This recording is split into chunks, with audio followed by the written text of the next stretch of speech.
గతం మసుక చీకటి, భవిష్యత్తు కారు చీకటి. నిన్న ఏం జరిగిందో అని చెప్తే సగం చెప్తాం, సగం చెప్పం. రేపేం జరుగుతుందో చెప్పమంటే అసలుకే చెప్పం. ఇప్పుడు బీసీల పరిస్థితి కూడా ఇలానే ఉంది. నిన్న మొన్నటి వరకు జరిగిన అన్యాయాల గురించి చెప్పమంటే మనం సగం సగమే చెప్తున్నాం. రేపు జరిగే అన్యాయం గురించి మనకు అసలే తెలియదు. కాబట్టి ఇక్కడికి వచ్చిన బీసీ, ఎస్సీ, ఎస్టీ కార్యకర్తలందరూ కూడా ఒక ఫ్యూచర్ హలో ఒక ఫ్యూచర్ గురించి కలలుగానే ఒక ప్రణాళికను గ్రామాన తీసుకెళ్ళి మనం ఓట్ల కావలి కాసినప్పుడు మాత్రమే ఈ బహుజన సబ్బండ కులాల బతుకులు మారుతాయి.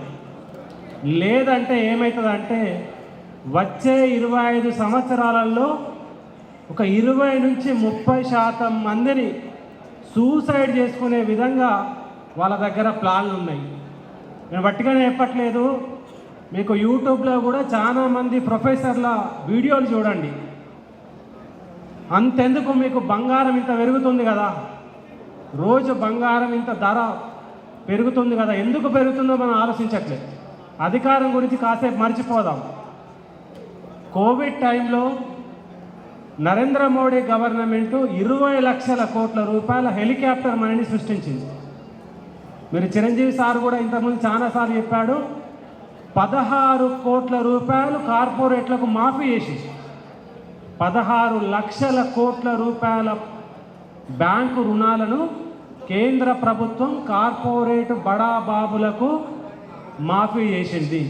మనమేమనుకుంటున్నాం, ఫ్రీ బస్ వస్తే ఫ్రీ బస్సును క్రిటిసైజ్ చేస్తున్నాం. మన వాళ్ళు ఎక్కుతున్నారు కానీ మన ఫ్రీ బస్సును కూడా క్రిటిసైజ్ చేస్తున్నాం.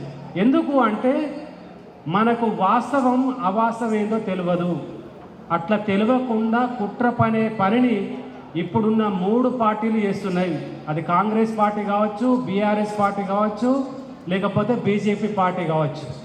అందుకనే మనం ఈ సభా కేంద్రంగా మనం ఒక నినాదం తీసుకోవాలి. ఆ నినాదం ఏంటి అంటే పార్టీలకు అతీతంగా పని కులాల రక్షణ మొదలుపెట్టాలి.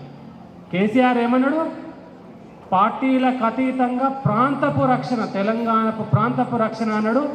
మనందరం కొట్లాడినాం, తెలంగాణ తీసుకొచ్చినాం. కానీ ఆ తెలంగాణ మన తెలంగాణ కాదు, అది వాళ్ళ తెలంగాణ. మన తెలంగాణ సామాజిక తెలంగాణ కావాలంటే పార్టీలకు అతీతంగా పని కులాల రక్షణ మొదలు పెట్టాలి. ఆ రక్షణ లేని కాలంలో ఒకవేళ మనం ఈ అవకాశాన్ని కనుక యూటిలైజ్ చేసుకోకపోతే పెద్ద ఎత్తున నష్టపోయే అవకాశం ఉంది. లాస్ట్కు ఎంత దూరం పోతుందంటే ప్రైవేటు కంపెనీలు తమ సొంతగా కరెన్సీని ముద్రించుకునే పరిస్థితికి రాబోతుంది. వాళ్ళ కరెన్సీ ముద్రించుకుంటే గవర్నమెంట్లు ఏం చేయాలి?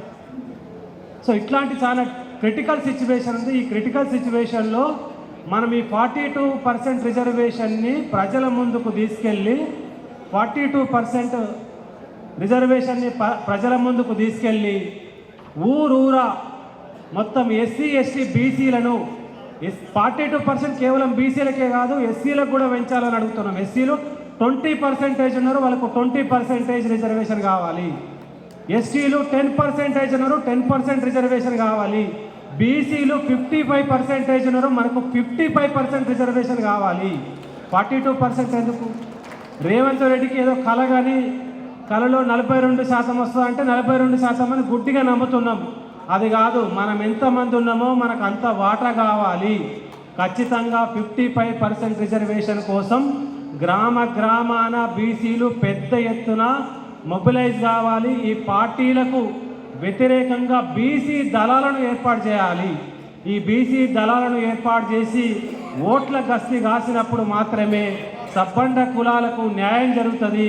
ఆ న్యాయానికి మీరందరూ కూడా ముందట గొర్రెలాగా ఉండి గ్రామాన చైతన్యం తీసుకురావాలని కోరుకుంటూ ఈ అవకాశం ఇచ్చిన మేధావులందరికీ కూడా పేరున ధన్యవాదాలు. Thank you.